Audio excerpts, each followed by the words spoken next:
Tegal. Fourth is plenary session, and the last is closing. Ladies and gentlemen, let us comment this event by saying Basmalah. Bismillahirrahmanirrahim. Ladies and gentlemen, please raise for national anthem of Indonesia Raya, national anthem of Russia, national anthem of Egypt,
जनगण मन अधिनायक जय हे भारत भाग्य विधाता। पंजाब सिंध गुजरात मराठा द्राविड उत्कल बंगा, विंध्य हिमाचल यमुना गंगा उच्चल जलधि तरंगा। तव शुभ नामे जागे, तव शुभ आशीष मागे, गाहे तव जय गाथा। जन गण मंगलदायक जय हे भारत भाग्य विधाता। जय हे जय हे जय हे जय जय जय जय हे।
Ladies and gentlemen, please be seated.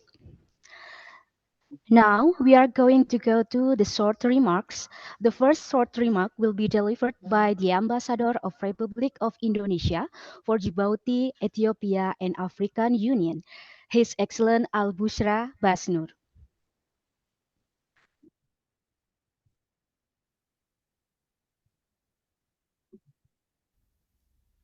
Yang saya hormati Bapak Dr. Taufikullah, Rektor of Universitas Pancasakti Tegal.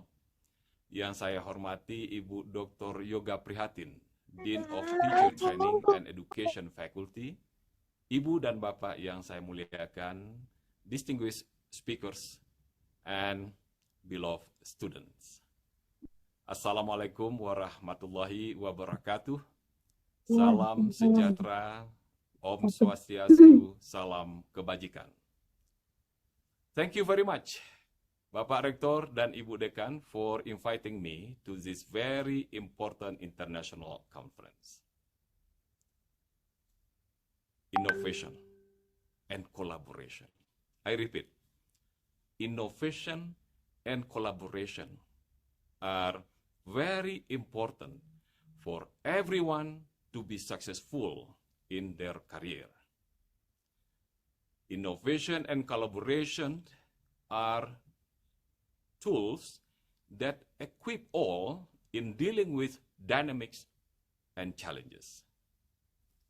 Keep in mind that there is no achievement without dynamics, and there is no success without challenges.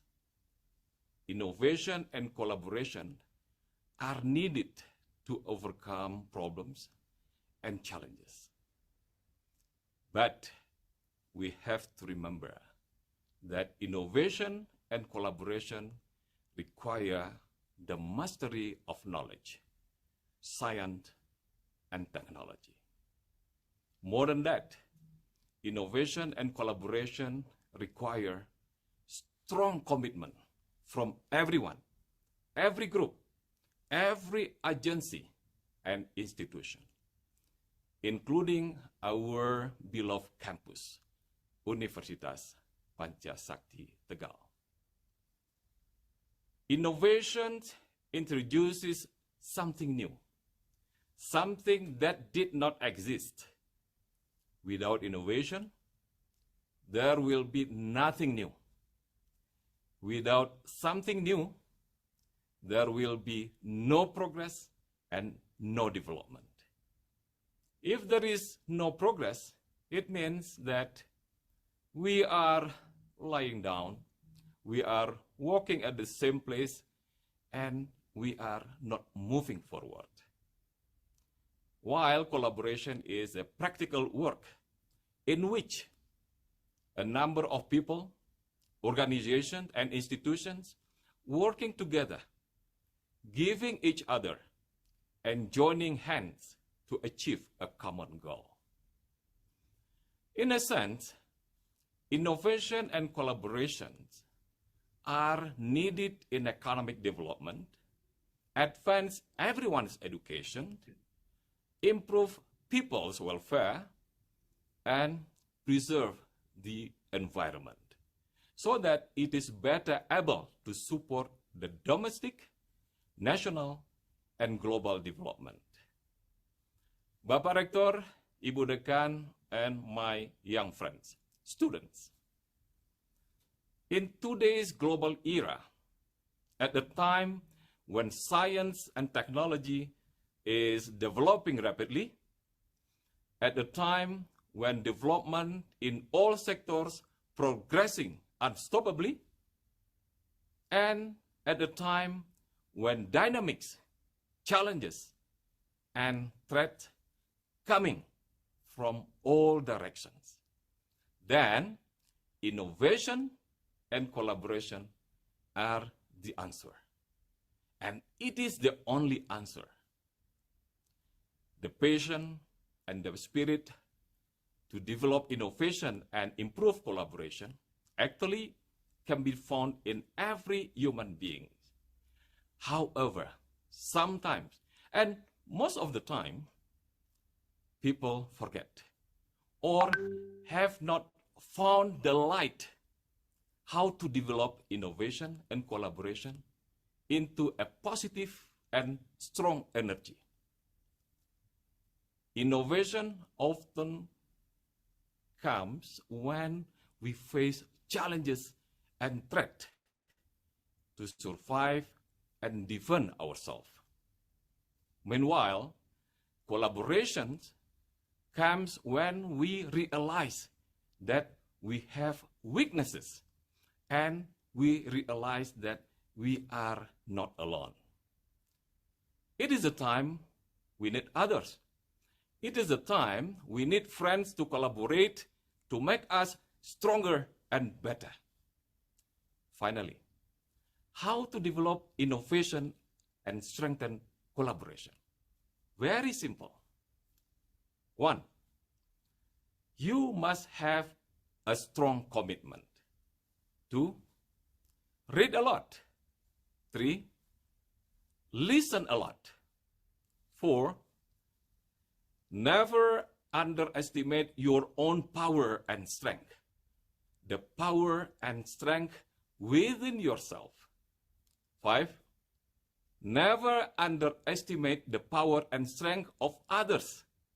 The power and strength of your friends and people around you. Thank you. Assalamualaikum warahmatullahi wabarakatuh.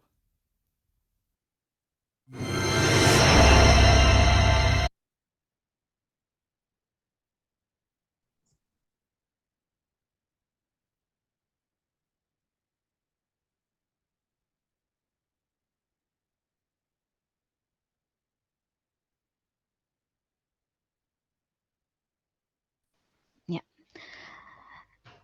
The second short remark will be delivered by Dean of Teacher Training and Education Faculty, Universitas Pancasakti Tegal, Dr. Yoga Prihatin, MPD. Thank you so much, Ibu Afsun Aulia. Well, Assalamualaikum warahmatullahi wabarakatuh. Good Waalaikumsalam morning, warahmatullahi. ladies and gentlemen. Good morning, my beloved students. Well, it is a great honor for us, for me especially, that all of you are here to participate in this excellent second ICOTIONs on digital literacy pedagogy, faculty of teacher training and education.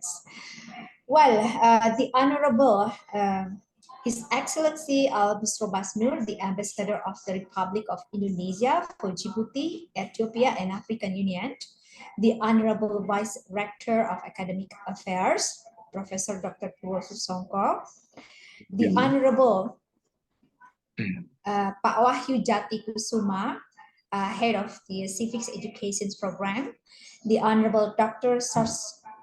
Mr. Biswas from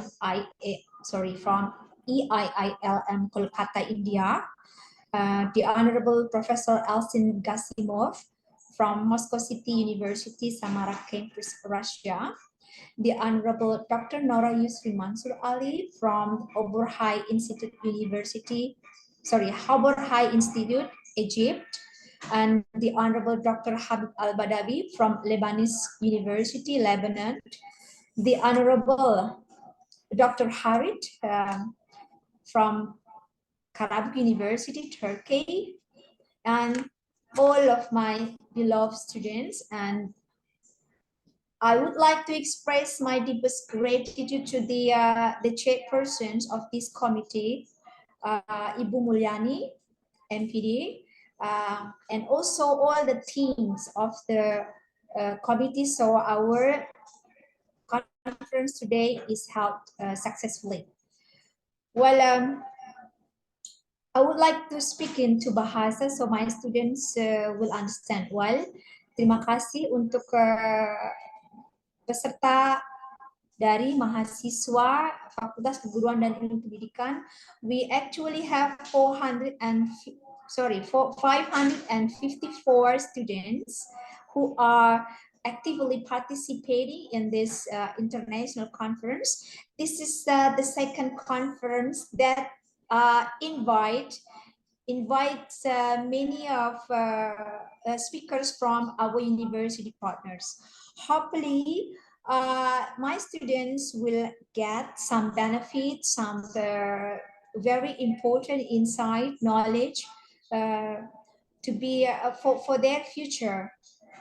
And hopefully, meskipun dalam bahasa Inggris, and there is no subtitle, tidak ada subtitlenya, semua mahasiswa belajar mengerti nanti paparan dari beberapa speakers that will be delivered in English.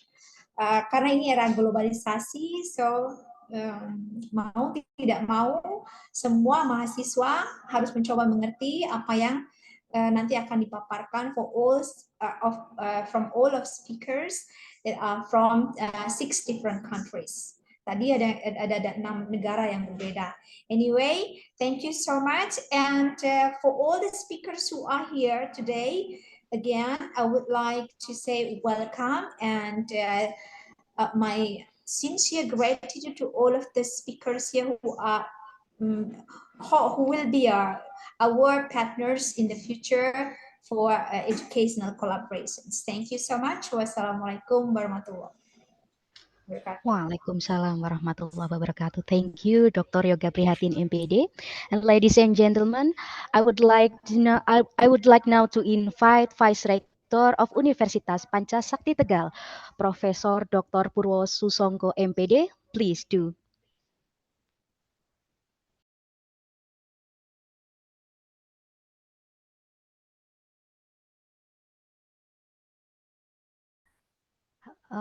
Your microphone.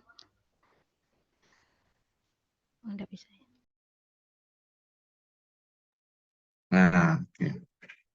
Okay, thank you. Thank you, Miss Afsun Aulia. Good morning, everyone. The Honorable Professor Elchin Kesimov, Vice President of Moscow City University Samara Campus, Russia. The Honorable Dr. Nora Yusri Mansur Ali from Burhaik Institute, Egypt, and the Honorable Dr. Harit from Department of Western Language and Literature, Kabuk University, Turkey. The Honorable Dr. Sarsmita Biswas, Head Department of Economics and Qualitative Techniques, EALM, Kolkata, India. The Honorable Dr. Habib Al-Badawi, Professor at the Lebanese University, Lebanon, from expert in Japanese studies and international relations. And the Honorable Bapak Wahyu Jatikusuma MH, Head Civics Education Department, Faculty of Teacher Training and Education, Universitas Pancasila Tegal. And special, the Honorable for the Dean of Teacher Training and Education Faculty, Universitas Pancasila Tegal, Dr. Yoga Prihatin, MPD.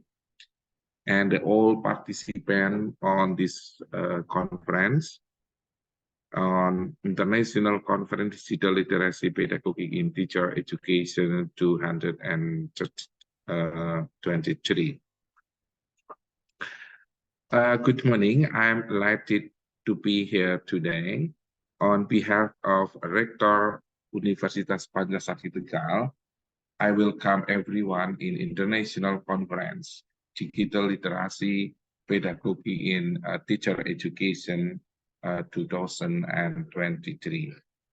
Digital literacy and pedagogy is the two different things that when we combine together, it becomes a powerful tool to enhance the world education. All around us, the world has changed in previously unimaginable and impossible ways. Most of us carry more and advanced technology in the smartphone in our pocket, as well as our smartphone. Education is one notable exception. Education has barely changed. We want a modern education system which exploits the best that technology can offer to school, teacher, and pupils, where school use technology in imaginative and effective ways to build to knowledge, understanding, and skills that young people need for the future, and where we can adapt to and welcome every new technological advance that come along to change everything all over again in ways we never expected. How technology will transform education? I look forward to finding out what everyone has to say through ICOTION 2023. Thank you very much.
Yeah. Okay. Thank you, Professor Purwosusongko, MPD. And ladies and gentlemen, the next agenda is plenary session. I would like to give it to Ibu Anin Eka Sulistiawati Mhum to be a moderator for the next couple of hours. Ibu Anin Eka Sulistiawati, please.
Saya, Bu.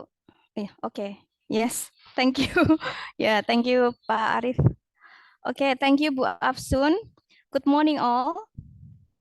The Honorable Vice Rector of Universitas Pancasakti Tegal, the Dean of Teacher Training and Education Faculty, our keynote speakers and participants. I am Anin. It gives me a great pleasure to be the moderator for the second International Conference on Digital Literacy Pedagogy in Teacher Education. As we know that digital literacy pedagogy has been rapidly developed. In today's seminar, we will get closer look into that theme, including the design, the tendencies, the opportunities, and the involved parties. Well, ladies and gentlemen, first, I'd like to read a brief introduction to our keynote speakers. We have 6 keynote speakers today, and we would like to divide this session into 2 parts. Every part will have 3 speakers. In part 1, we have Mr. Wahyu Jati, Dr. Sarmista Biswas, and Prof. Elchin Gazimov. Mr. Wahyu Jati is the head of Civics Education Department. He is interested in conducting research in the area of civics and Pancasila.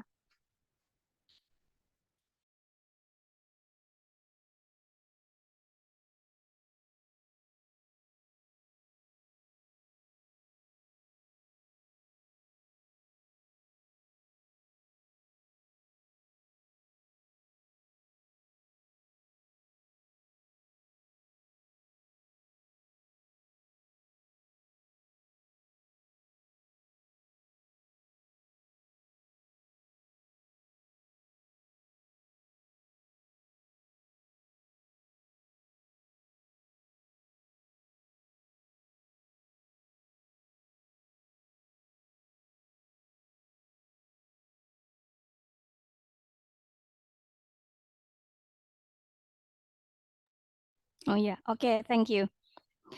Next is Dr. Sarmista Biswas. She is the head of Department of Economics and Quantitative Methods, EILLM, Kolkata, India. She has over 20 years of experience in research and teaching in the area of economics and management studies. She started her career as a UGC-sponsored research fellow in Jadavpur University. She has a keen interest in research. Since 2001, her research papers were accepted and appreciated in various national and international conferences, along with top universities in India. And the next speaker is Prof. Elchin Gazimov. He is a vice rector of Moscow City University, Samara campus, Russia. He is the head of Samara Center of Education. He is also the member of the Samara City Parliament and the author of the 120 publications in the theory of linguistics and theory of communication. Well, ladies and gentlemen, without further ado, now allow me to welcome our first keynote speaker, Mr. Wahyu Jati, to deliver his presentation about multicultural education for about 10 minutes. Mr. Jati? Okay, thank you. Yeah, okay.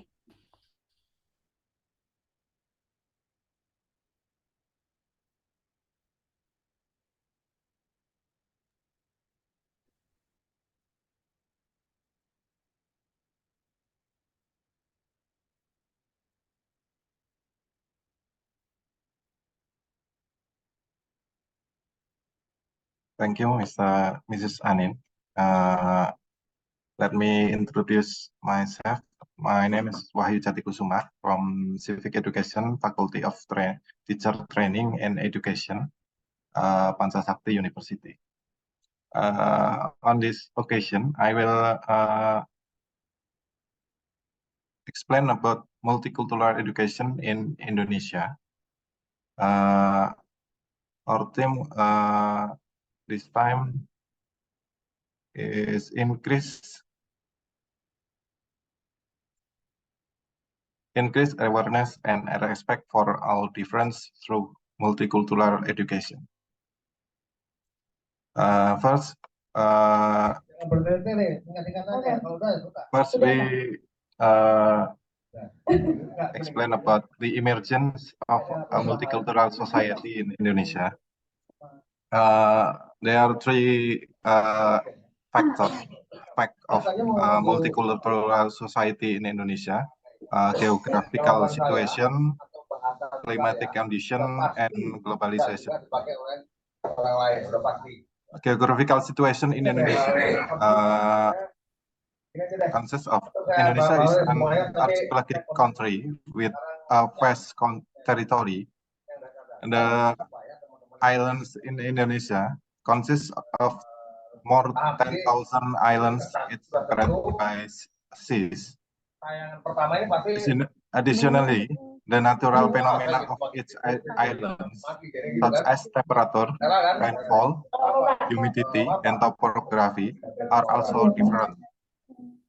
Now, the difference related to the natural condition in Indonesia have influence in societal diversity. Communities living on mountain slopes have their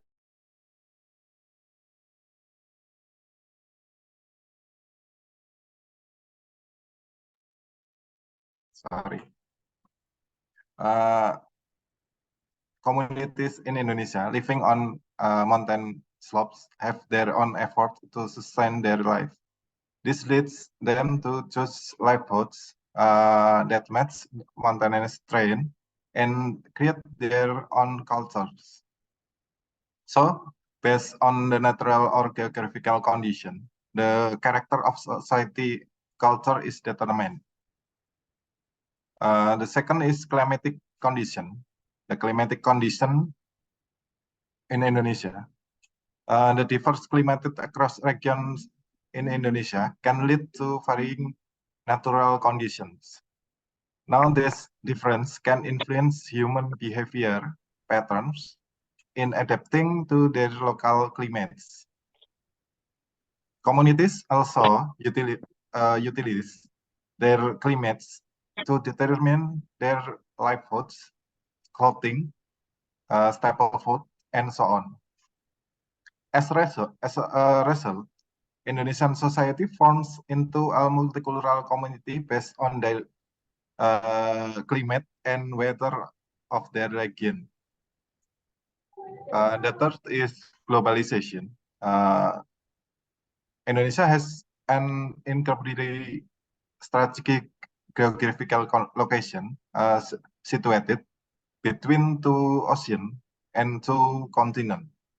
Thus, Indonesia becomes an international trade route connecting Europe with China and Japan. This has enabled foreign nations involved in trade to settle in Indonesia. As a result, it significantly impacts the influx of foreign culture into Indonesia through their foreign traders. By the way, Indonesia openness to foreign cultures can influence the development of a multicultural society. Moreover, the rapid development of information and communication technology allow foreign cultures, especially practical technologies, to easily enter Indonesia. This is because Indonesian society is open and finds convenience in the presence of technology that adds their life. So this factor of the emergence of a multicultural society. Then the concept of multicultural education. We have gender, social, ethnic, cultural, and racial factor. The main idea of multicultural education is all students, regardless of gender, social class, ethnic, racial, or cultural characteristic, have equal opportunity to learn in school. So they have same opportunity to access education or school in Indonesia.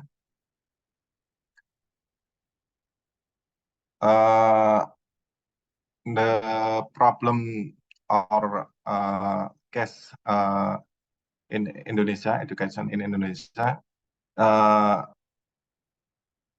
we have equality and equity in education. You can see this picture about equality and equity. Equality means giving its students the same resource. So this equality giving its student same resource, one box for each student.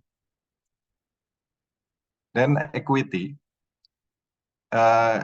means that every student have access to the resource and educational rigor they need at the right moment in their education, despite race, gender, ethnicity, language, family income, family background, or disability. So you can see difference of equality and equity in education.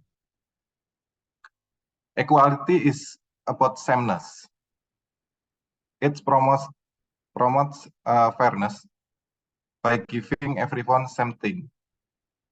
But it only works if everyone starts from same place. In this case, equality only works if everyone in the same height. Then equity is about fairness. It's about making sure people get access to same opportunities.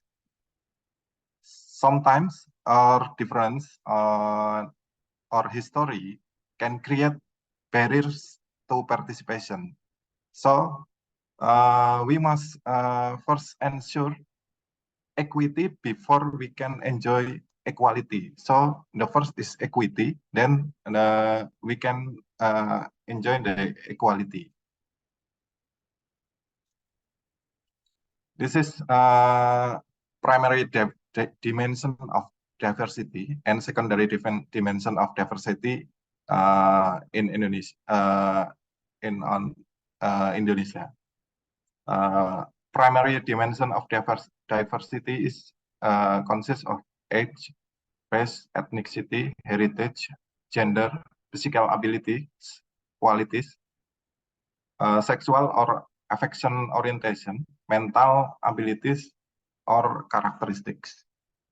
Secondary dimension of diversity consists of education, communication style, work background, work style, income,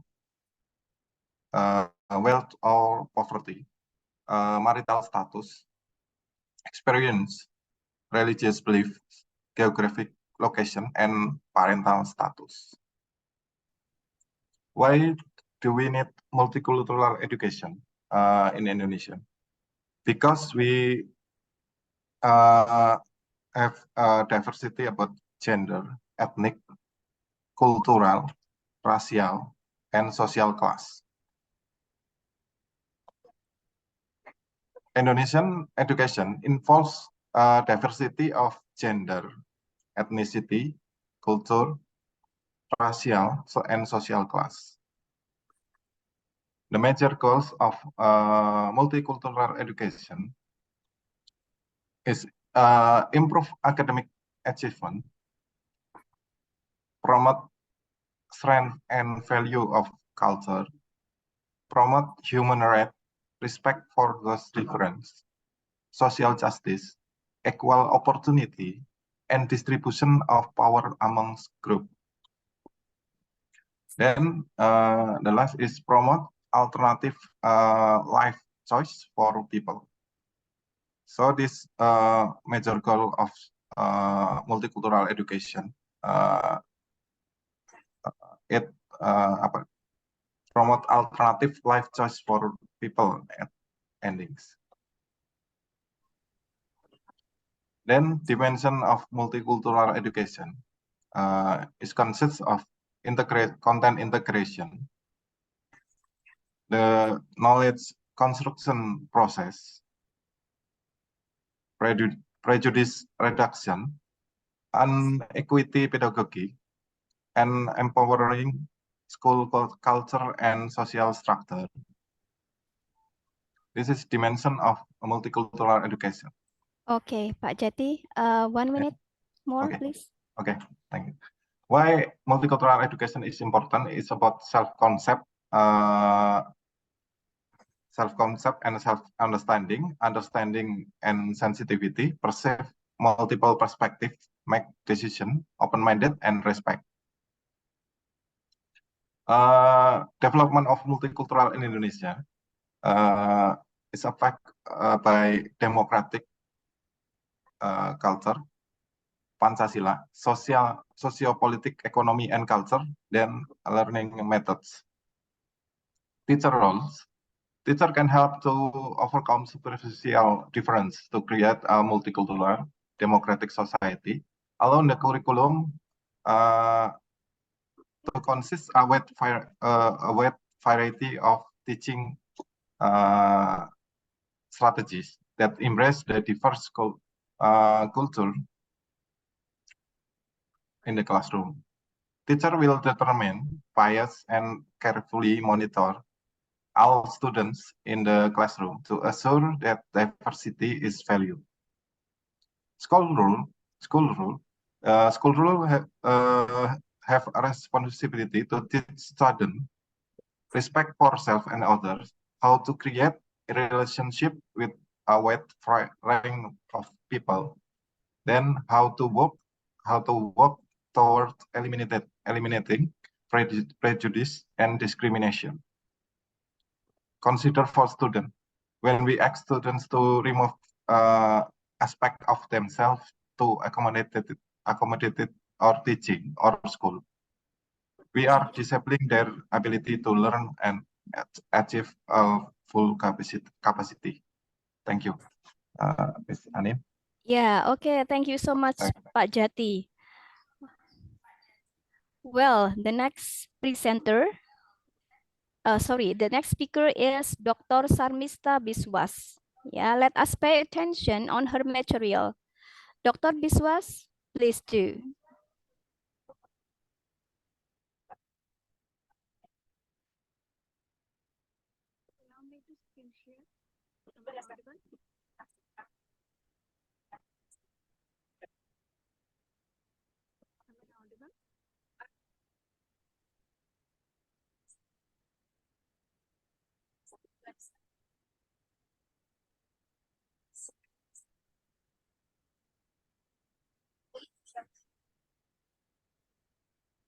Please allow me to screen share, please.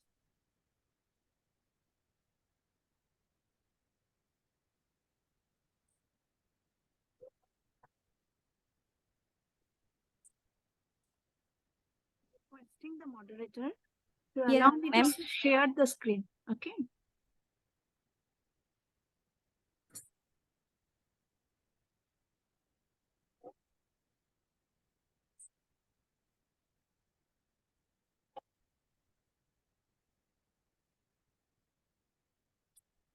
Thank you.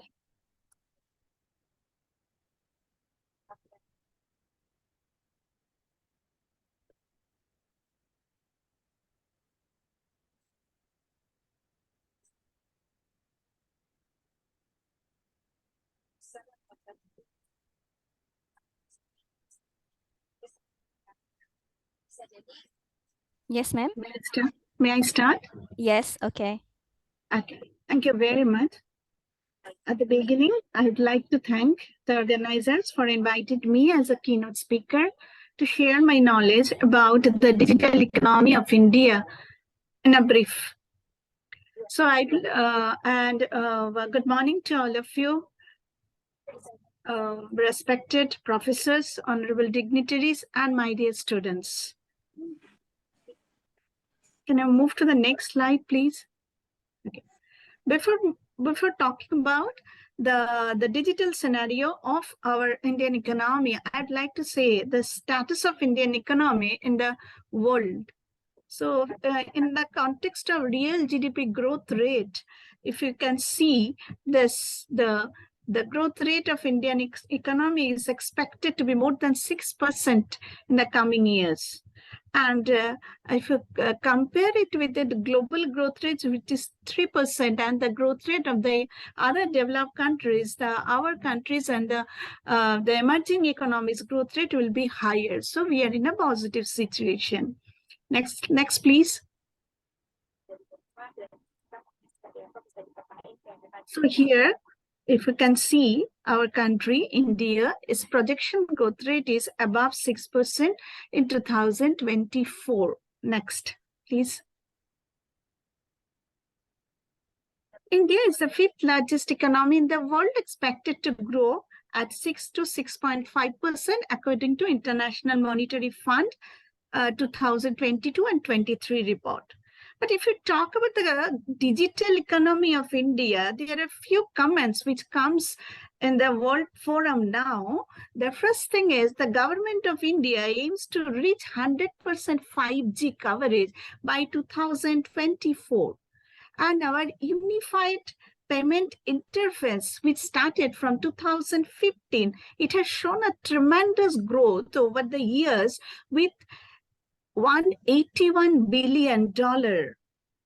And the contribution of this digital economy in our gross domestic product has increased from 3% in 2014 to 10% in 2023. And according to the Ministry of Electronics and Information Technology, they are expected to reach this contribution by 20% in 2026. Next slide, please. Now, if you can see in the World Forum, what is our position in respect of digital economy?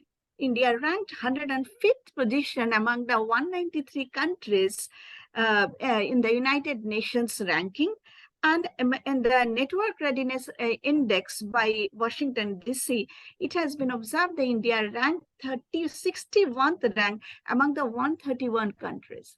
Now, considering our position in different areas, India is in the first rank in AI talent concentration, second rank in mobile broadband internet traffic within the country, and third rank, which is very important for us, to annual investment in telecommunication service and the domestic market size.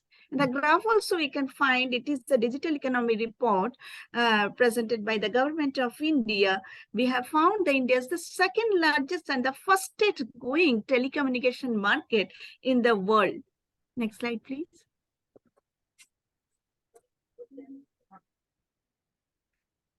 If we talk about the digital India, the digital platform or digital, I'd like to say here, the digital public infrastructure is aimed for sustainable development. For the government of India has decided, we have started, though we have started in 2009 with the Aadhaar card, but the COVID app, which was launched in 2020 for the COVID vaccination camp, it has given a tremendous success for us. And you can see this picture, this in the US, the citizen has to carry the certified vaccination card, but for the country, India, we use only the app for COVID, for our vaccination certificate. Next slide. Now, if you talk about the India's digital public ecosystem, here it is the world's largest biometric digital industry system. A range of digital goods and infrastructure platforms and services are available within this ecosystem in our country, and more than 100 million users are already having this service. And the many component of the digital ecosystem are owned by and managed by not only public, not only private, but also a combination of public-private partnership, which has been shown in the horizontal bar diagram in here. Next. Next, please.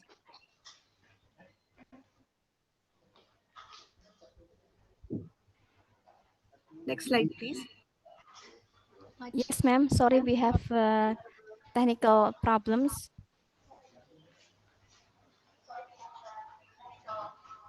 Yeah.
Dr. Sasmita, please hold a second. We are having a trouble, so I think it will be done in 1 minute. Today our connection is not really good, so it's nice you are here. It's nice you are here. Sorry to wake you up this early morning today. It's absolutely fine. If you want, I can also share my screen. Yeah.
Make it full screen, please.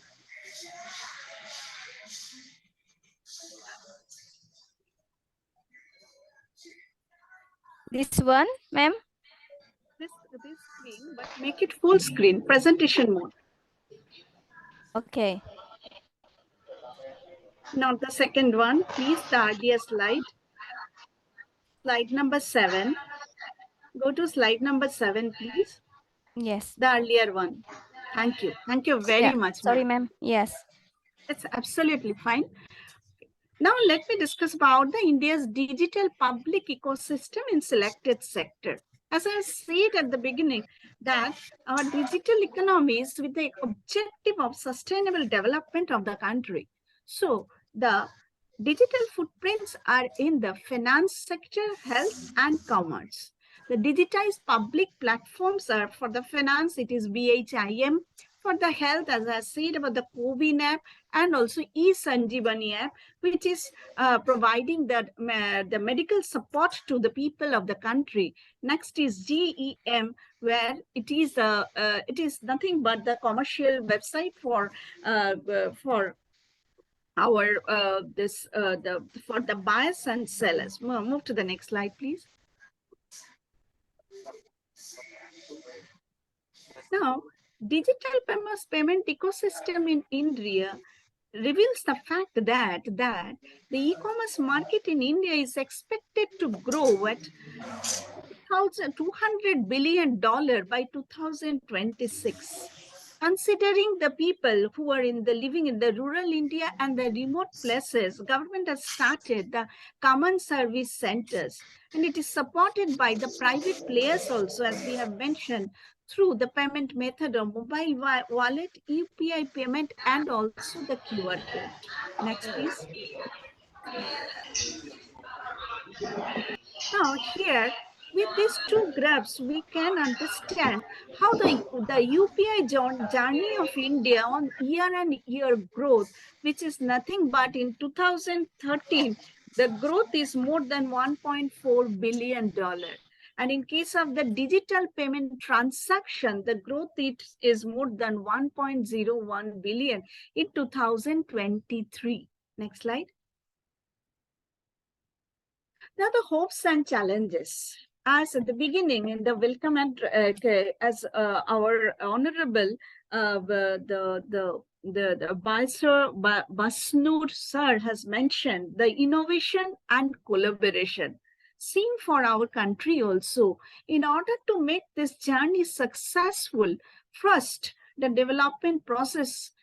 This digital economy can make the inclusive development, which is the aim of the country, to make the poor household and those in the geographical remote areas to connect by connecting them. Second, by lowering the cost of transaction, these digital economic initiatives can make the market and the government more efficient. And the third one is obviously the innovativeness by allowing the private sector and the government agencies to build new products and services.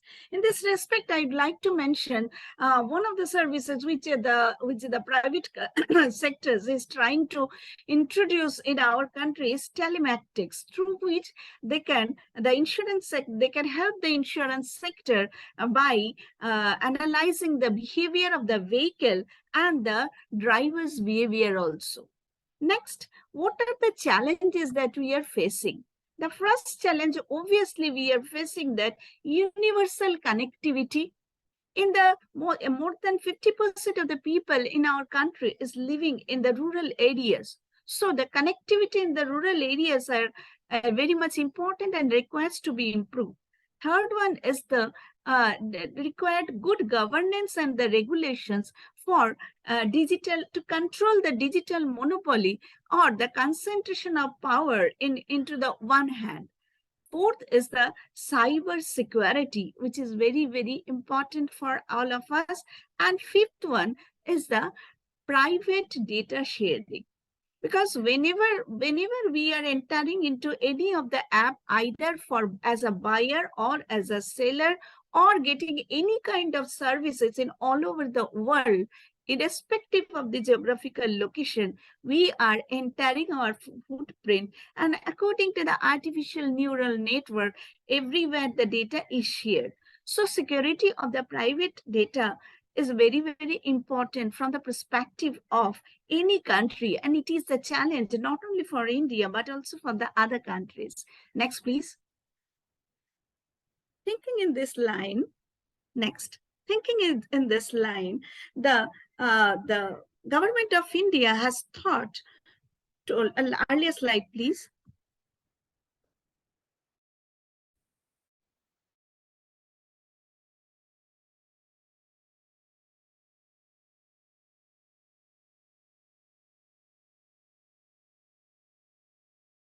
Please keep it here. So thinking in this line, the government of India has announced in the G20 summit recently held in August 2023 for the partnership models, because not only the partnership private and public, but also the partnership model with the nations around the world. And the government of India has announced for the One Future Alliance. This is because the cyber security in a digital economy is not a domestic issue, is not a geographically isolated issue. So it is not just like the good where there is no excludability, non-rivalry situation, which we learn in economics. Okay, that's why One Future Alliance is making is a strong comment from the government of India to control the cyber security all over the world and to continue the sustainable development, not only for our country, but for the other countries also. Next slide, please. Now, as we have said, the digital payment, that is very, very important for the country. And government of India is trying to make it since 2016. Government of India is trying to make the people use the digital payment. Although it has a tremendous growth, it has shown, but still a long journey we have to cover. So it has been observed the main problem behind is the perception of the people. And in the last slide, I would like to share the research work that I have done in last few years regarding the adoption, people's perception regarding the adoption of digital payment in India. I made this study in Kolkata. It's just a bottom-up approach. It's the objective of the study was to examine the behavioral intention, attitude of the people in Kolkata to adopt the digital payment method for transaction. Here in the study, we have considered all the people who in Kolkata and the surrounding areas who were above the age group of 18. We worked for the sample size of 284 only, and we used the structured questionnaire to collect the data to find the influence of the perceived trust, perceived ease of use, perceived risk, perceived usefulness, and perceived satisfaction. That is the impact of these 5 variables, that those are measured in different scales on the behavioral intention of the people towards adoption of digital payment mode. And for this study, we have used a structural equation modeling, and it's a quantitative analysis we have made here using the SPSS, Excel, and also the partial least square model. Here we have found that though there is a risk, but the perceived ease of use and perceived usefulness are playing the strong role for towards the adoption of digital payment mode in Kolkata. This is all about from my end to give a brief scenario about the digital economy of India, our country. I would like to take the questions if you have in your mind, and I would like to answer from my using my to share my knowledge to you. Thank you very much. Yeah, thank you very much, Dr. Biswas. Yeah, we have what is it? Yeah, it gives us a good insight, yeah, about India's digital economy. Yeah. Next is the last speaker in this session, yeah, in the first session, Prof. Elchin Gasimov. He will present the material of new tendencies in digital pedagogy for about 10 minutes. Prof. Elchin? Yes, I'm here. Yeah, Just okay. a moment. Just a moment.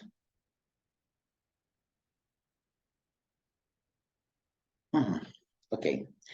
Good afternoon or good morning from Russia. I'm very happy here and among the participants and among the keynotes of our conference. And I would like to talk today about the new tendencies in a digital pedagogy.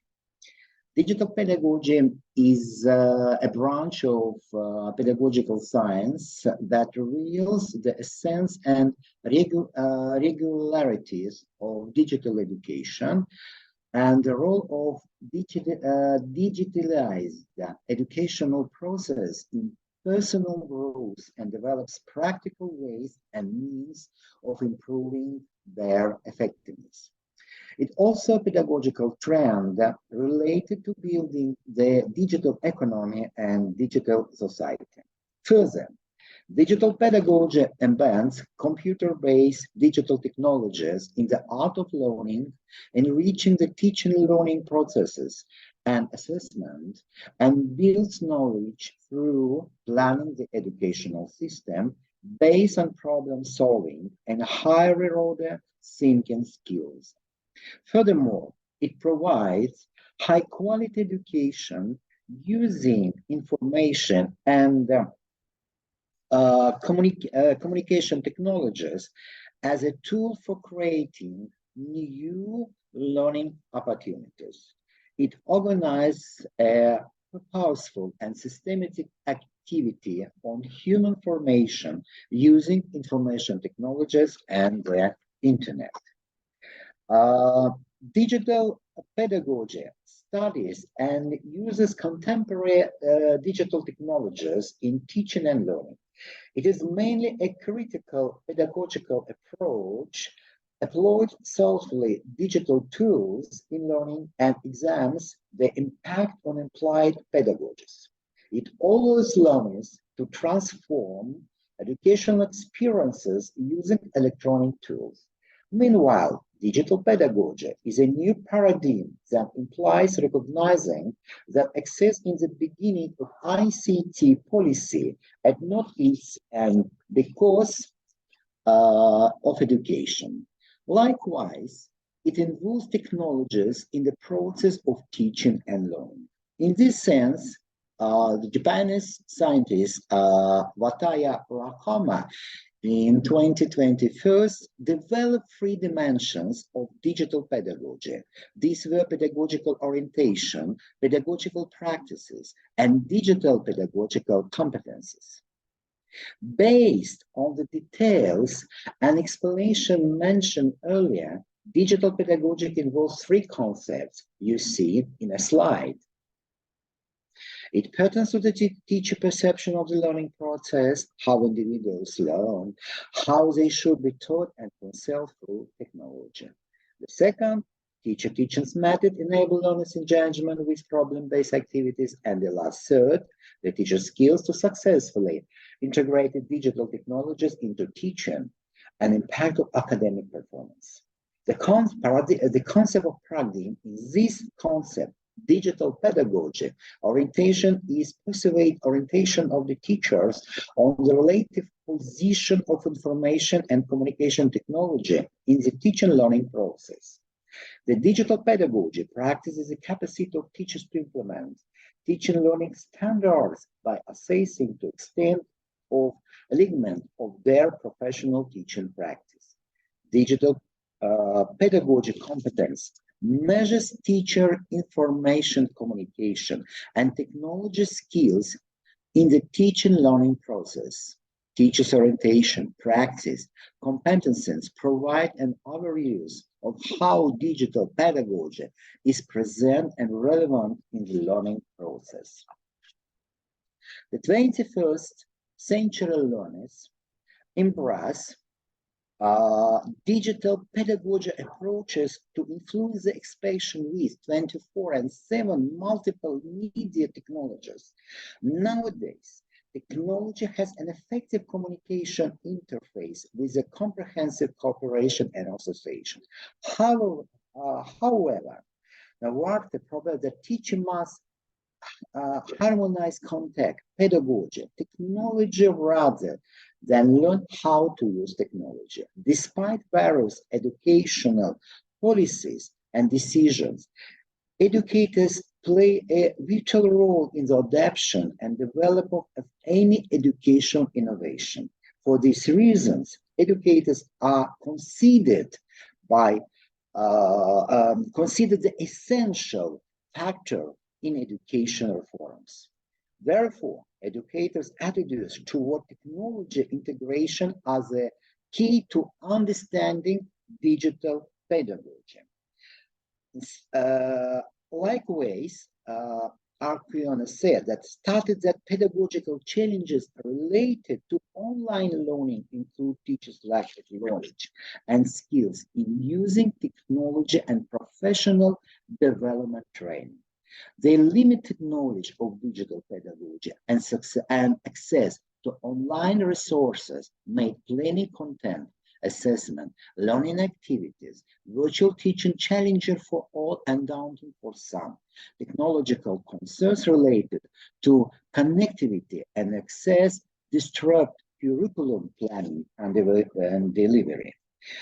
The pace of digital transformation in the education sector has accelerated immeasurably over the past 2 years. Every stage of education, from primary to higher education, as well as professional and workplace training, has undergone a shift towards online and cloud-based delivery platforms. Beyond that, the changing needs of industry and workforces have prompted a dramatic change in the relationship between adult learning and providers of further education, such as colleges and universities. The value of education technology sector is forecast to grow to practically 700 million by 2027. Much of this will be due to mobile technology, cloud services, and virtual reality, creating new possibilities for accessible, immersive learning. From an optimistic point of view, we can celebrate the fact that quality of education available in 2024 is less limited by where someone happens to live in the world and the time they have available to attend the classes. On the other hand, we must remain aware that disparities in access to technology create another set of challenges when it comes to striving for equality of educational opportunities. With that in mind, here is a look at some of the most important tech trend effective education over the next months. And in the end of my speech, and I would like to say that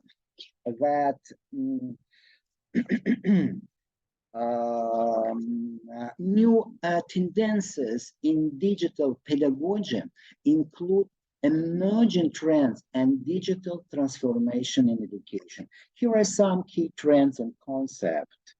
Open education refers to use of open educational resources and open pedagogical practices that promote access, collaboration, and sharing of knowledge. If we say about gamification, gamification involves incorporating game elements and mechanics into educational activities to enhance engagement and motivation. If we say about the place-based learning, place-based learning emphasize connecting learning experience to real-world context and local environments, allowing students to explore and understand their surroundings.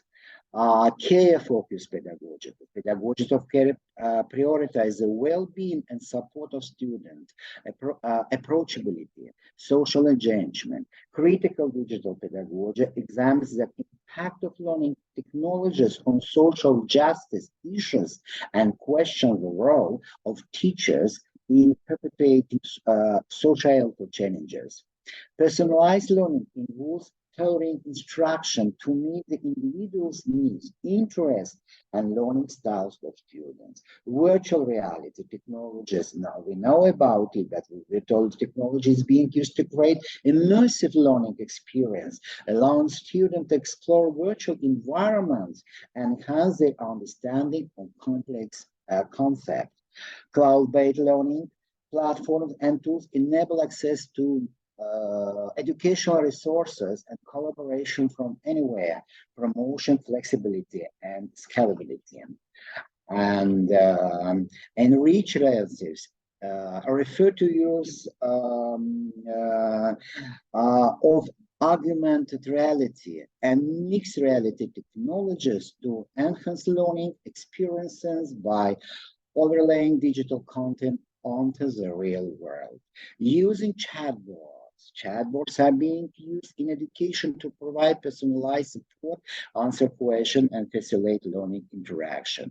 These trends reflect the ongoing digital transformation in education driven by advancement in technology and the need for innovative approach to teaching and learning. And they aim to enhance accessibility, engagement, and effectiveness in education. Thank you very much. Yeah, thank you, Prof. Elchin. Well, 3 speakers in the second part have already finished delivering their materials. For next, I invite those who have raised their hands to open the microphone and mention to whom your question is addressed. Ya, silahkan barangkali ada yang bertanya. Oke, from Divya. Thank you so much, Ms. Andin, for the opportunity. I'd like to ask to Prof. Elchin. Can you hear my voice? Can you hear my voice, Ms. Andin? Yes, clear, Divya. Oh, clear enough, yeah. So I'd like to ask to Prof. Elchin about new tendencies in pedagogical. So to integrating the digital technology into the teaching, of course, having some challenges, Prof. And Prof. Elchin, can you please share some your tips to overcome this challenging? So because, you know, at some parts of our education didn't really familiar with this concept. I think that's all for my question. Do you have my, do you get my point, Prof?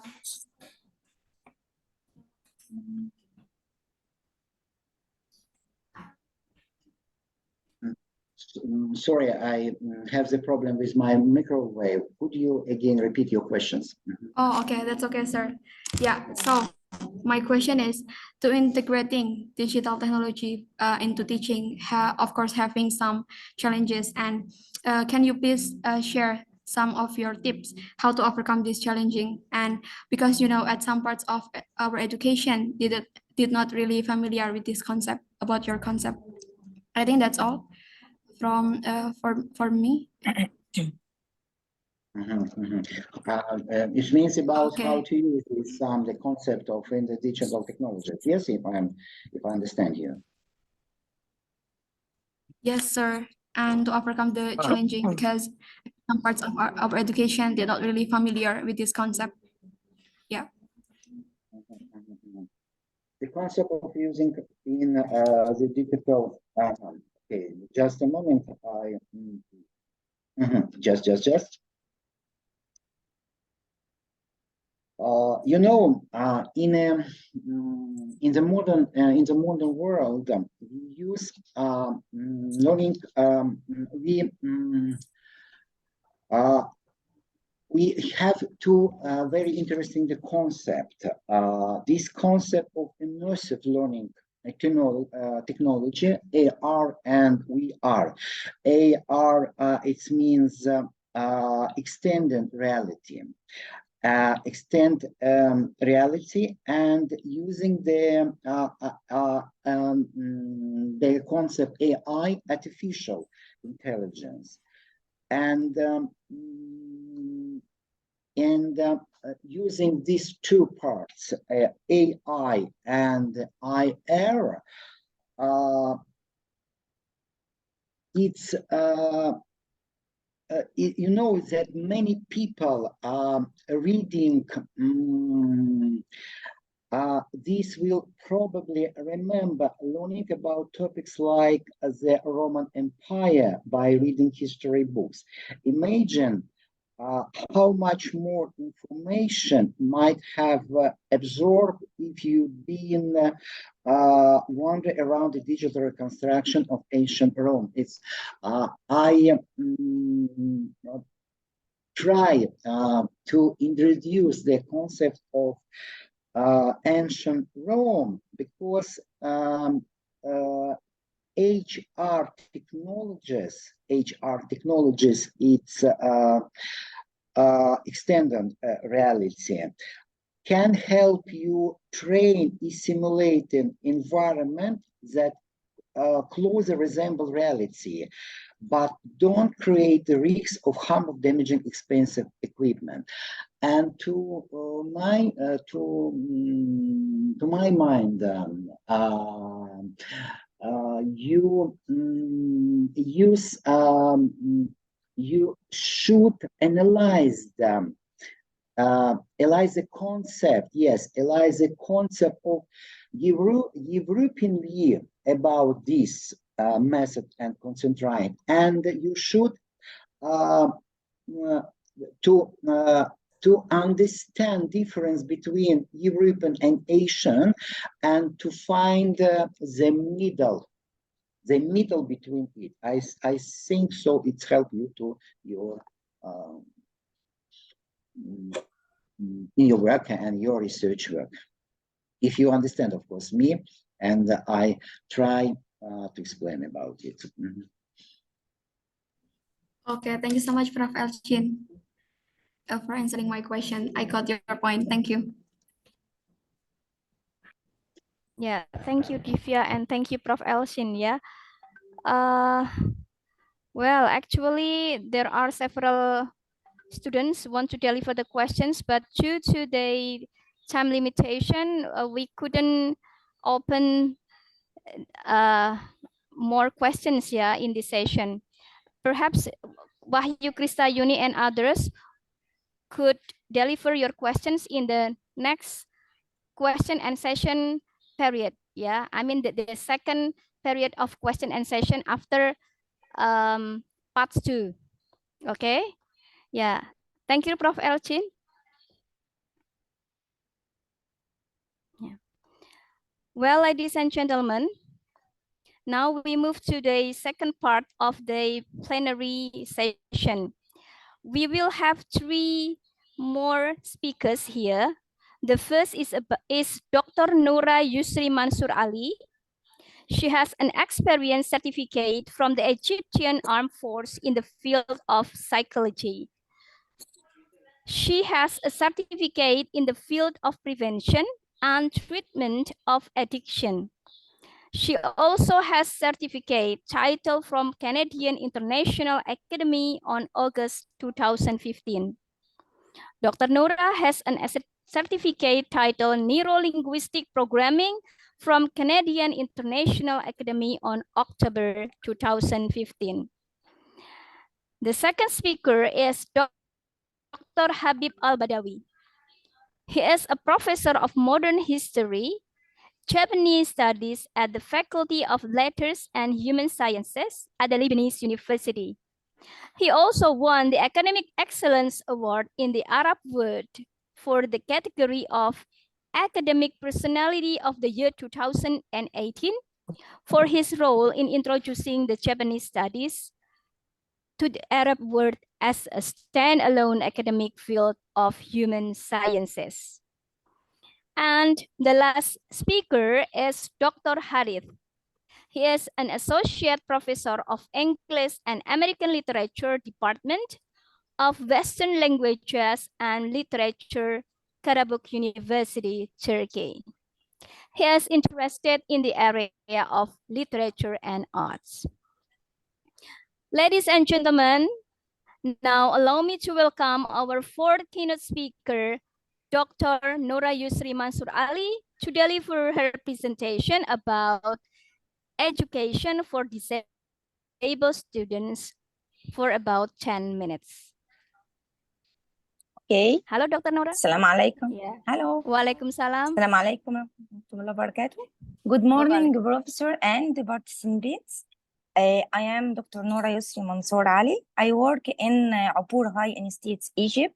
It is a pleasure to be among those who care about physiological issues and rehabilitations.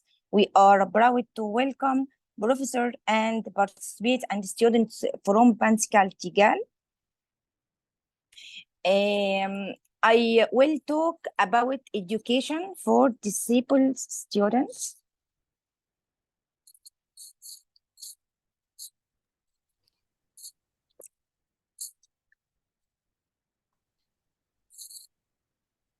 Is this your screen? Introduction, students with disabilities or over the last decade, the traditional profile of disabled person as being educated and unlikely to get employed has changed.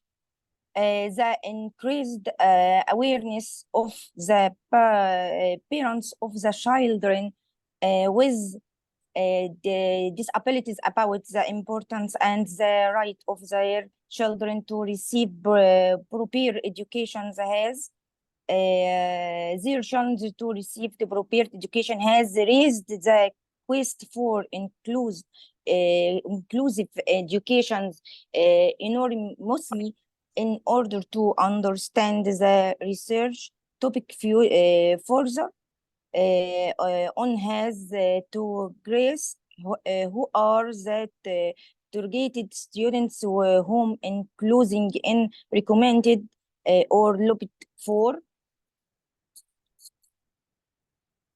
Including in education is an approach of researching the minister schools by developments its classrooms, academic programs, and activities in order to be ready to accommodate students with disabilities in a way that makes all students learn and participate together. The term inclusion means learns with peers introductions with the communicated, giving them opportunities to engage is a standard education system and have their right full presence in regular classrooms. Also, inclusion is framed with the human rights approach and is being encouraged by the good will-being and optimize of all who are involved in the inclusive education system. Optimism of all who are involved in the inclusive education system, it is still at standard levels, especially in those countries that are yet under their development process.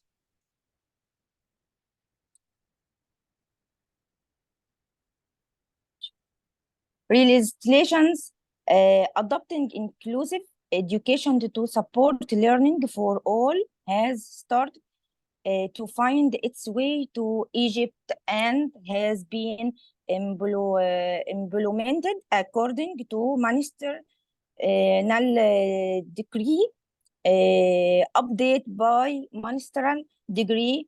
Those laws praised the admissions of students with minor disabilities in public and private school.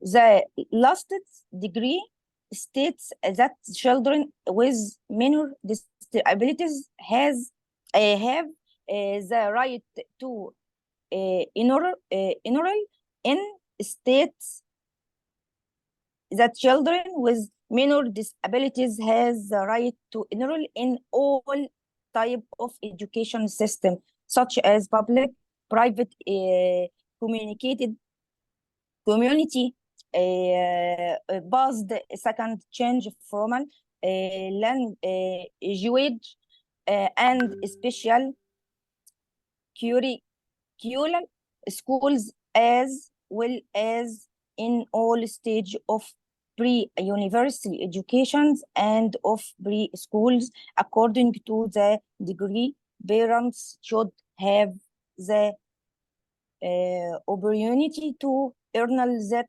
disables children in others an inclusive or a special education school, and the school's subjects to including system should be communicated to units that inside and outside its primes.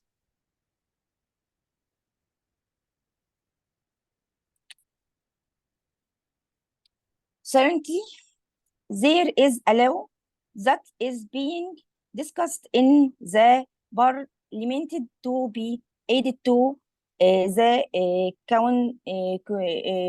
constitutions of the right of individuals with disabilities that research will study and explore the implement of inclusive education in private primary school in Egypt. It will have a close look on the strange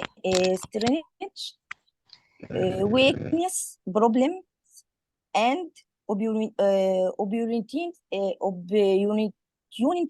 that are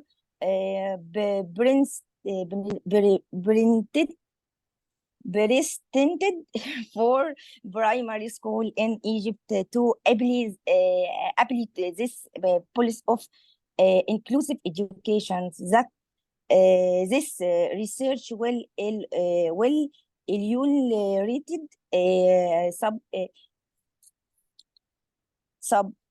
specific case study in order to evaluate a successful inclusive education practice through analyzing the 30 education students for schools that adopt inclusive practice in education, or as well as others who will to following the system. The study will further examine the progress of this special need students and their advance in including school in comparisons to their peers who never attended inclusive in schools.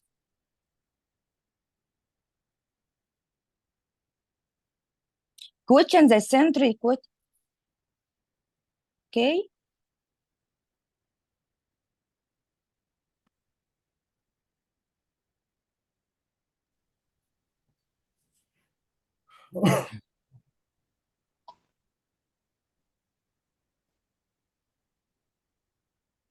statements of problems. Statements of problems.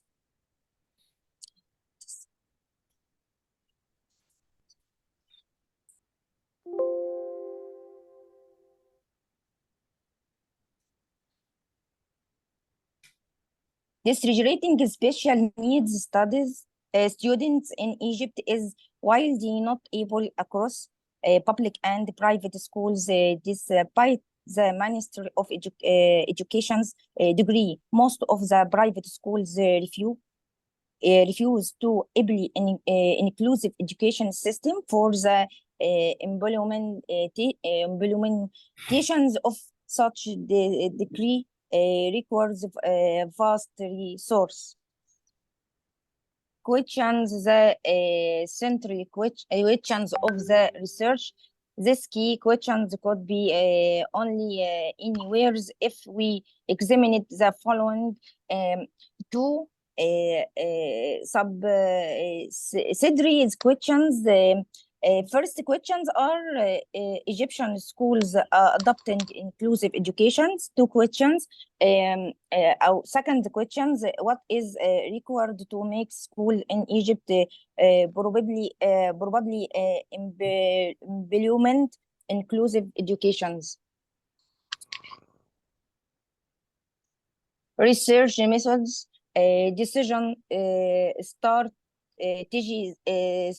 This research represent a case study on the practice of including in Egyptian private primary school. The case study analyzes methods was adopted through the analysis.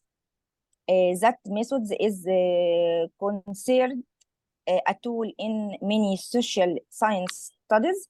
It enjoys a more noticeable role in both education and communicated based problems. In the research, we have conduct semi-structured interviewers with their many cultural parents of special needs, students, class teachers, and schools administrators. The same structures, interviewers guide provides a clear set of introductions for interviewers and can prove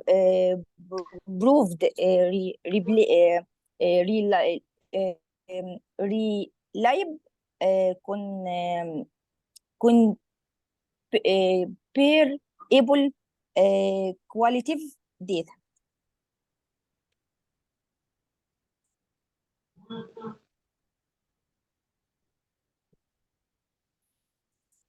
Finding and discussions, the data collections will depend of data received of the same structures, interviewers that will be conduct with their many stakeholders, school administrator, teacher, and the parents of students with disabilities that are enrolled in inclusive private primary school in Greater Cairo. The first category was the school administrator and teacher Egyptian private primary schools that include educations that this category was important to identify the resource and matters needs by this school to sustainable implement inclusive education. They give a general view on the positive and negative sides of inclusive education. The um, um, they view on the positive and negative sides of inclusive education. They also helped in knowing the challenge facing educators and schools in the implementations of inclusive education in Egypt. In second, um, came the teacher in order to be to study how they receive to the idea of including special needs students in their classrooms. Thank you. I am very happy to participate in the conference. Thank you. Yeah, thank you so much, Dr. Nora. Yeah. Thank you. Next is Dr. Habib Al-Badawi. Let Okay. us pay attention on his material. Dr. Badawi? Yes, Assalamu alaikum. Good morning, Indonesia. And they will pay attention Waalaikumsalam. because of my approach. First, we have 494 students. For them, I send my lecture to ask. It's about challenges and opportunities. We have a challenge today because I have only 10 minutes to speak about my lecture. We have problems in PowerPoint. So we will fix it. How we will fix it? I send the lecture. So please prepare your questions. And I promise, after thanking Dean Yoga for this opportunity, that I will ask her to make you pluses and upgrade your grades if you participate with me. Okay? If you don't have PowerPoint, no problem. I will solve that dilemma. So please pay attention and prepare your questions, please. I'm speaking about Lebanese teachers, education, and digital literacy. This comprehensive academic paper delves into integration of digital literacy within teachers' education programs in Lebanon. We are speaking about Lebanon. We are facing problem in Lebanon. The problems in Lebanon is different from that in Indonesia or Turkey or Russia. We have our own exceptional economic crisis, political crisis. We have our own crisis. But we know it's not adaptable to what's happening in Indonesia. In Indonesia, I studied your history because I am majored in Japanese studies. I studied about the Japanese occupation and what happened. Now we have the outcome. We heard the other lectures who spoke about Indonesia. I'm speaking now about Lebanon, our problems in Lebanon, and how we are facing these problems. Okay. Given the paramount importance of digital knowledge and skills in contemporary education, the integration choice become an imperative. It's not a choice, it's an imperative. This research contribute here the obstacles and opportunities interest in adopting. We have here the abstract. Thank you for the abstract. Despite the rich diversity of Lebanon education landscape, the presence of socio-economic and infrastructure constraints has posed hindrances of development in digital literacy skills among educators and students alike. We have problems facing the educators as same as students. We have something in Lebanon maybe you will not face. We don't have electricity. How you want to be based in your education on digital and electronics when you don't have electricity? That's why I'm speaking about a special Lebanese case. Maybe we can all in the world benefit from what we have, especially in Indonesia. I heard what is happening in Russia, also in Egypt. That's why this conference is to look at the other world. That's why I'm talking to Indonesian students to develop their skills and know what's happening in the other part of the world in order to apprehend their careers. Okay. This paper compasses a profound analysis of Lebanon present-day digital terrain, tackles the challenges faced during literacy pedagogy, present a notable instance of best practices, innovation initiatives, and provide strategic recommendation for future advancement. The influence of digital technology on communication, work, and learning across the globe encompasses the imperative of integration of digital literacy, particularly for educators. This paper aims to contemporarily explore the opportunities and challenges that Lebanon encounters adopting digital research and in pedagogy, because I teach both in history department and educational department. That's why I know about history and about education. That's why this is my approach based on.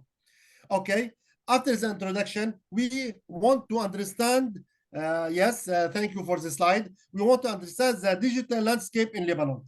Please note, in my study, you will notice that the first point is based on the UNESCO. It's from the UN, how it's approaching the educational system in Lebanon and in the Middle East. First, we have adult literacy information technology. It's based on UNESCO. The other is digitalization and social instruction, youth to go. Now we can, I noticed most of the 400 students here are youth. The same approach can go to Indonesia also, because the youth is the future of education. If in Indonesia or Russia, in Lebanon, in Egypt, in every part of the world, the first choice is the youth.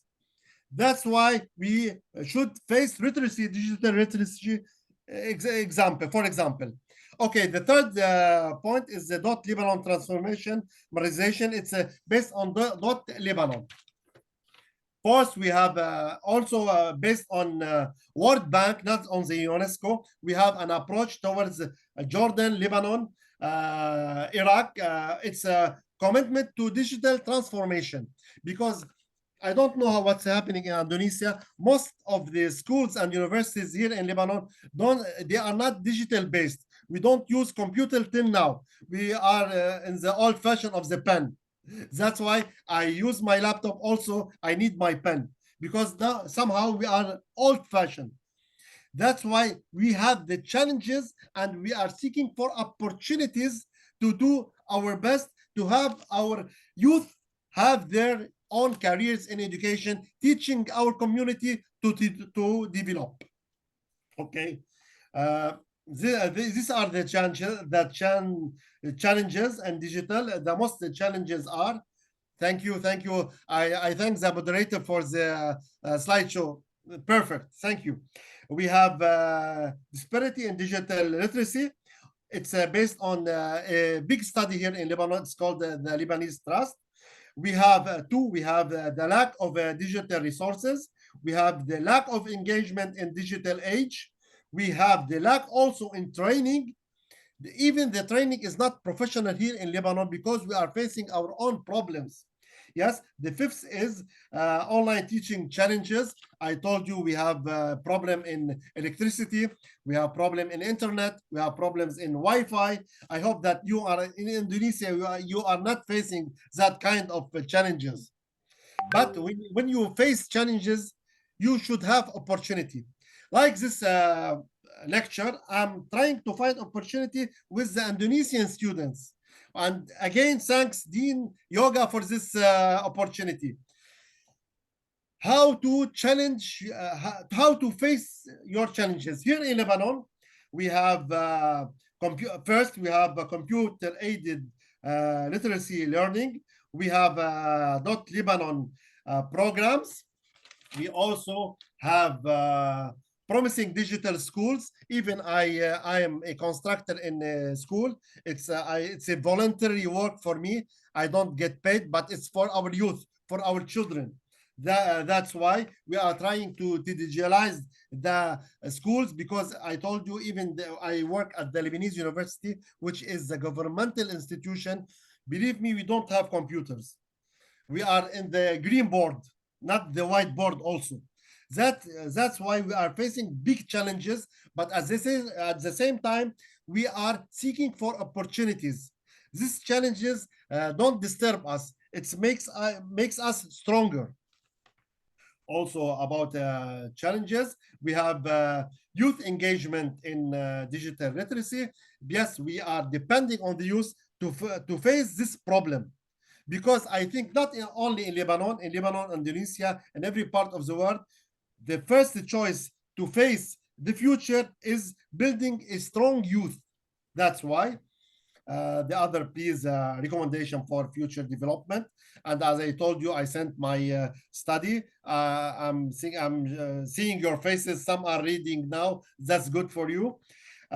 We have capacity building. We have collaboration and partnership. Thank you again, Indonesia, for this collaboration in academic platform to discuss, to let you know what is happening in Lebanon. I knew what's happening in Russia, in Egypt, and even especially in Indonesia. That's how we, the human society in all of Asia and Russia and Europe, we can benefit from each other experiences. We here in Lebanon, we should have policy changes and research and evolution. Evolution, again, it's a part for the youth to do. Okay. Next slide, please. Here in Lebanon, we have case studies of success stories. Yes, even we have challenges. We have many success stories. Hopefully, I'm one of them. We have environmental education and digital solutions. We have integration of technology into literacy classrooms. That's from Eric. And we have from Lebanon Trust, we have online teaching. And finally, the fourth, we have promising digital schools. And as I told you before, I am a part of that ambition project in Lebanon, trying to make the children know more to study in a digital approach, not the old-fashioned green board. I don't know if you still now use the green boards. Unfortunately, here in Lebanon, till now, we still use that kind of old-fashioned teaching methods. Finally, I reach my conclusion, trying my best to have all my ideas in only 10 minutes. Okay. The integration of digital literacy in the Lebanese teacher education programs is no longer a matter of choice. It's a compelling necessity. Yes, it is a necessity. The meaningful challenges encompassing the digital literacy charm, resources constraints, limited integration, and the digital approach, and the absence of policy support must be squarely addressed. However, the spirit of the Lebanese education establishment has engaged in adopting a successful practices and pioneering initiatives. Collaboration policy, captivity augmentation, research and evaluation constitute the landscapes of digital literacy pedagogy of evolution education in Lebanon. Lebanese educators and students stand poised to flourish the digital age through meaningful and pragmatic innovation of digital literacy pedagogy. This study makes a substantial contribution to ongoing discourse on digital literacy pedagogy, providing an actionable, yes, actionable insight for educators, policymakers, and other stakeholders who are deeply invested in Lebanon educational panorama. Yes, it's like a panorama here in Lebanon. I tried my best to give all my ideas in only 10 minutes. I sent my study.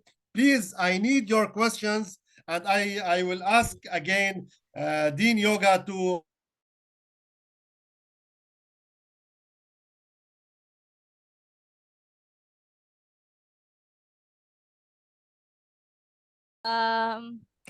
we were on fire, yeah.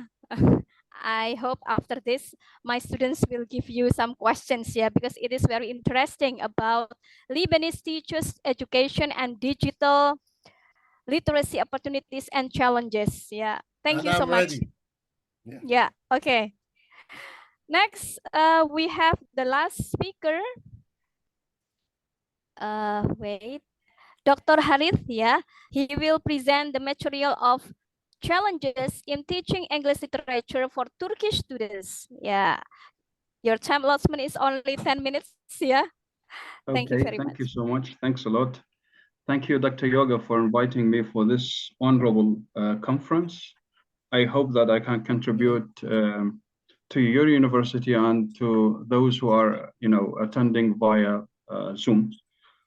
As a matter of fact, before I upload my presentation, today I'm here to discuss the challenges faced by teachers when teaching English literature to Turkish students.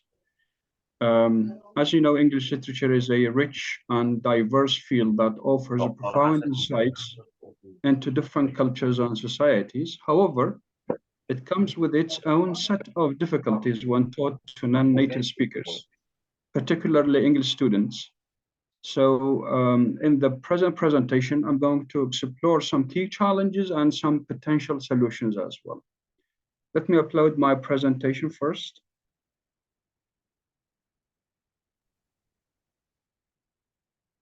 Excuse me, Dr. Harith. Yes. Are you going to present your own presentations, or you ask someone for us for helping you to share the PowerPoint, or you're going to share your It own? doesn't matter. It doesn't matter. I can share my screen if it's okay. Okay. Okay. Thank you.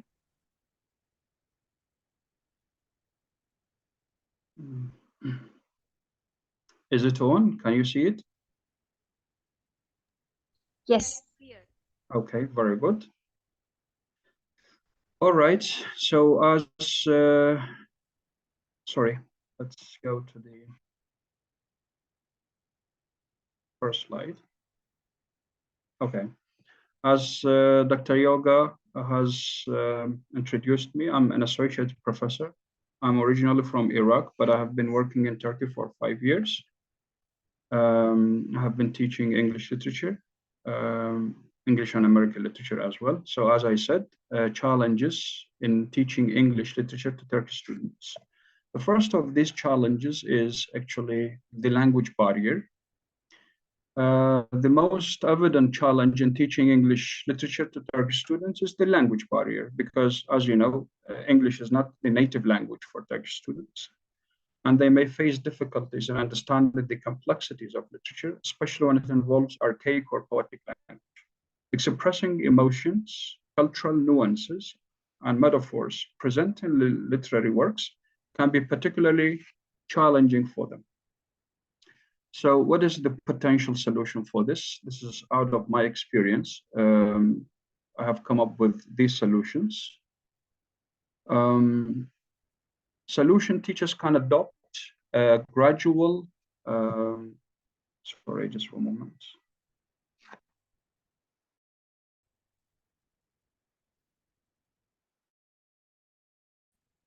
Okay. A gradual approach, starting with simplified text and gradual vocabulary and idiom explanations, along with encouraging regular reading and discussion, can significantly enhance students' language comprehension. The other challenge is the cultural context. English literature often encompasses works that are deeply rooted in Western cultures and historical context. Turkish students may find it difficult to relate to the themes, settings, and social norms prevalent in these works, leading to a lack of engagement and interest. So what is the potential solution? Teachers should supplement the curriculum with literature from Turkish or other relevant countries, providing a bridge between the students' own experiences and the foreign content. This can foster a deep understanding and appreciation of the subject.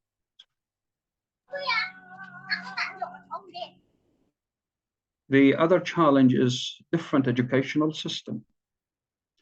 Educational system in Turkey may differ significantly from the English-speaking countries. English students might not be accustomed to critical thinking. Sorry, Turkish students might not be accustomed to critical thinking and analysis required in English literature studies. They might be more accustomed to rote learning or memorization-based approaches. And this is actually one of the big challenges that students face here, because unfortunately the system in school is not student-centered based. It's mostly Teachers here mostly follow a grammar translation approach. What is the solution? The educators should incorporate interactive and student-centered teaching methods that encourage critical thinking, creative writing, and analytical skills. Group discussions, debate, and collaborative projects can help students develop these essential skills. And this is actually what I have done. I have started different clubs, poetic club of poetry, club of theater, and also English-speaking club, in order to encourage my students to be more creative and to enhance them to speak more fluently and think more critically. The other challenge actually that I have faced while teaching English literature to Turkish students is the lack of exposure to English speaking environments. Many Turkish students may have limited exposure to English speaking environments. I think Dr. Yoga, when she was here, she realized this because there are very few people actually around Turkey who can speak in English because they mostly speak in Turkish and they are not willing to learn English. So can be as I said, many Turkish students may have limited exposure to English-speaking environments, which can hinder their ability to comprehend accents, dialects, and colloquial expressions found in English literature. So, solution: teachers can introduce students to authentic English materials such as movies, TV shows, and podcasts. This exposure will help improve listening skills and familiarize students with different English accents and usages. The final challenge actually that I could face in teaching English literature is stereotypes and preconceived notions. Certain literary works might perpetuate stereotypes or present cultural biases that can alienate Turkish students.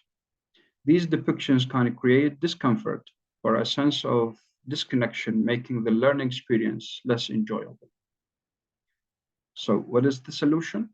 Educators should approach sensitive topics with care and foster an open dialogue in the classroom, encouraging students to critically evaluate the portrayal of different cultures in literature can help them develop a more nuanced perspective. In conclusion, teaching English literature to Turkish students can be rewarding but challenging. But it can be rewarding but a challenging task. By recognizing and addressing these challenges head-on, teachers can create a more inclusive and enriching learning environment through a combination of language support, cultural relevance, and interactive teaching methods. We can empower Turkish students to develop a deep appreciation for English literature and its timeless wisdom. Thank you so much for your attention. I'm now open to any questions that I have asked. Okay, thank you so much, Dr. Harith from Turkey. Yeah.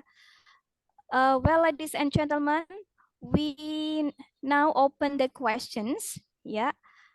We have Wahyu Kristayuni. Yeah. You have already raised your hand, and also Siska Hesti after Wahyu. Yeah. Okay, Wahyu. Okay, thank you, Miss Anin, for the opportunity. I am Krista. So I'd like to ask Dr. Habibi Badawi, because I'm also interested to Middle Eastern countries. I'd like to ask about how is the digital transformation program, which is committed by Iraq, Jordan, and Lebanon, because it probably can be applied as well to underdeveloped regions here in Indonesia, because some parts of us still face the same challenge, especially for elementary education, just like for the disparity of disparity in digital literacy and lack of digital resources as well.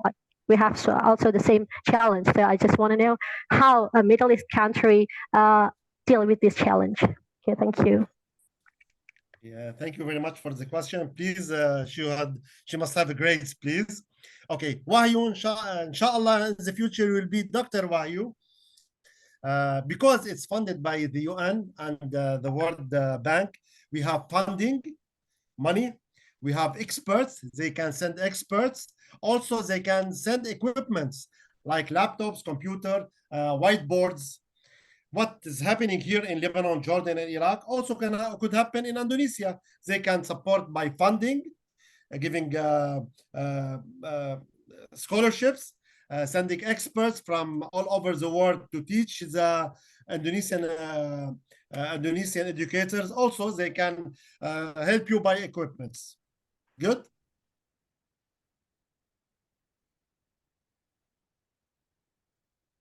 Okay. So Is it enough, Wahyu? like it's from funding. Surely it will be enough. You have money, experts, and equipment. What do you need more? Yeah. Okay, thank Yes, you. of Thank course. you, Dr. Yeah, Habib. okay. Yeah. Okay, next we have another student, yeah, who has already raised her hand. Mbak Siska Hesti, yeah, from Mathematics Education Department. Yes, thank you so much. My name is Siska. I am from mathematics student. Well, I have question for Dr. Habib. You told us that you have problem with the internet, with the electricity. You even have limits for the Wi-Fi, right? So my question is, I mean, you even still have like old-fashioned method in learning, right? So my question is, why do you still have this problem? And the second question is, what is the government do to fix this problem? I mean, for now, for example, for me, if I don't have connection here, it's such a big problem for me. So that's my question. Thank you. Thank you, Siska, and you hopefully will be Dr. Siska. I was writing here corruption, and then you said what the government is doing. The problem is the corruption in the government. That's the problem. It's a big problem here in Lebanon. We have corruption. Sorry to say that, but it's the reality. I hopefully you will not face that kind of what I can't say the bad thing we are feeling here in Lebanon, but basically it's about corruption. You don't have electricity, you don't have Wi-Fi, you don't have internet, even the funding for that's why I go to the Wahyu question, why we need the UN, because through this innocent and uncorrupted institution, we can benefit our children. But if we speaking about governmental agency, it's full of corruption. If we have funding, they will take it for their own interest. They will take the money. They will not accept the experts. And if we have equipments like laptops and computers, the corruptionists, they will take it to their homes, not to schools and universities. Sorry to say that. Thank you so much, Doctor, for the answering. Thank you so much. Yeah, okay. Yeah, we are very glad to receive so many questions, yeah, from our students. But due to the time limitation, we are going to, what is it, go to the closing. Yeah, thank you so much, Dr. Harith, Dr. Habib, and all of the speakers. Yeah. Ladies and gentlemen, we have finally come to the end part of this second international conference on digital literacy pedagogy in teacher education 2023, Faculty of Teacher Training and Education, UPS Tegal. Before I close this session, I would like to invite the keynote speakers to get the certificate of our appreciation. Give applause to our outstanding speakers. Yeah. The certificate, please.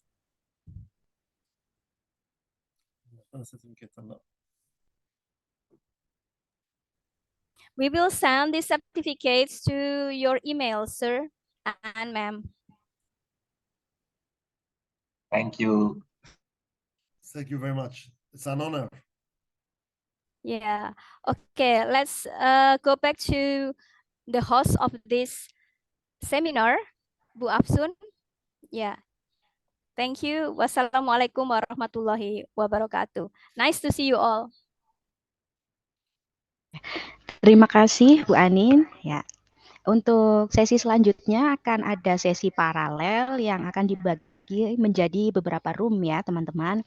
Nanti oleh admin akan dibagi menjadi beberapa room yang akan dipandu oleh beberapa moderator juga. Gitu nggih.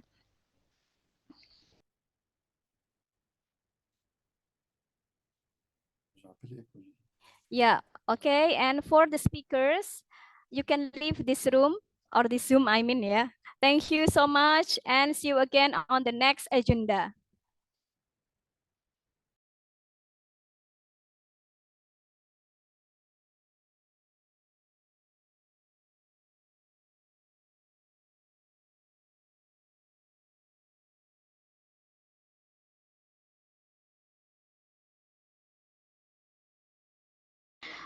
Sebelum kita masuk ke breakout room, teman-teman bisa mengisi presensi terlebih dahulu ya. Sudah ada di kolom chat, Pak Arif, presensi? Ya.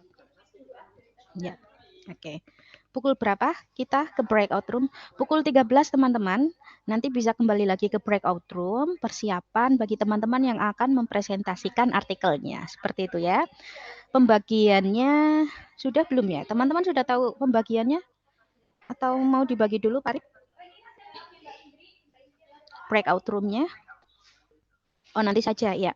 Nanti teman-teman akan mendapatkan pembagian dari breakout room yang akan dipandu oleh moderator masing-masing ya. Gitu. Ini berarti bisa isoma dulu nanti. Oke, teman-teman bisa isoma terlebih dahulu, nanti akan kembali lagi pukul 13.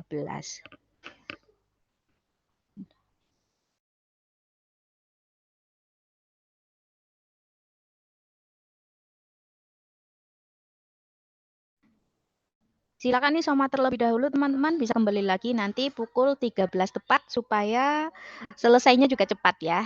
Gitu. Terima kasih. Sama-sama.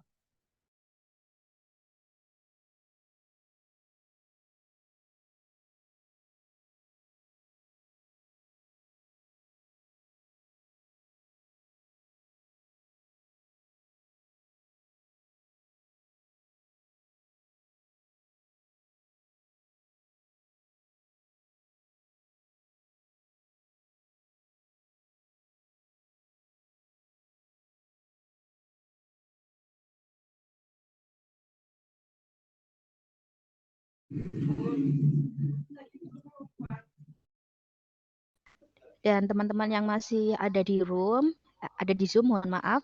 Nanti untuk sesi kedua tetap berada di ruang Zoom supaya bisa mendapatkan tautan untuk mendapatkan sertifikat.